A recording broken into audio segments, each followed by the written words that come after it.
మీ తెలుగు నేస్తం Telugu stop app వెంటనే play store, app store లో డౌన్లోడ్ చేసుకోండి. ప్రతిక్షణం అన్ని తెలుగు వార్త విశేషాలతో పాటు మీ లోకల్ ప్రాంత వార్తలు కూడా సులభముగా తెలుసుకోండి.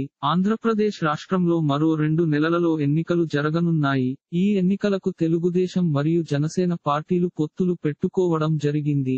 ఈ 2 పార్టీలతో కలవడానికి బీజేపీ కూడా రెడీ అవుతున్నట్లు వార్తలు వస్తున్నాయి. దీంతో 2014 ఎన్నికలలో మాదిరిగా టీడీపీ, జనసేన, బీజేపీ పార్టీలు కూటమిగా ఏర్పడే పరిస్థితి నెలకొంది. కాగా శనివారం టీడీపీ, జనసేన కూటమికి సంబంధించి తొలి జాబితాను చంద్రబాబు, పవన్ కళ్యాణ్ కలిసి విడుదల చేయడం జరిగింది. తొలి జాబితాలో జనసేన 24 ఎంపీ స్థానాలలో పోటీ చేస్తున్నట్లు స్పష్టం చేశారు. ఈ క్రమంలో కాకినాడ జిల్లా జగ్గంపేటకి సంబంధించి టీడీపీ నేత జ్యోతుల నెహ్రూకు దక్కింది.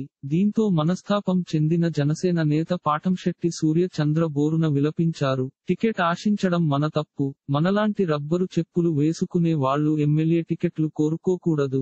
డబ్బులు లేని వాళ్ళం, మనం టికెట్ ఆశించడం పొరపాటు అని అభిమానులు మరియు సన్నిహితులు వద్ద కన్నీళ్లు పెట్టుకోవడం జరిగింది. తెలుగుదేశం జనసేన కూటమికి సంబంధించి విడుదల చేసిన తొలి జాబితా చాలా చోట్ల అగ్గిరాజేసింది. అనంతపురం జిల్లాలో కళ్యాణదుర్గం, పెనుగొండ నియోజకవర్గాలలో టికెట్ రాని ఆశావాహులు పార్టీ ఫ్లెక్సీలను కాల్చి నిరసనలు తెలియజేశారు. ఇలాంటి మరిన్ని తెలుగు వార్త విశేషాలు కోసం ఛానల్ కి సబ్స్క్రైబ్ చేసి గంట నొక్కడం మర్చిపోకండి.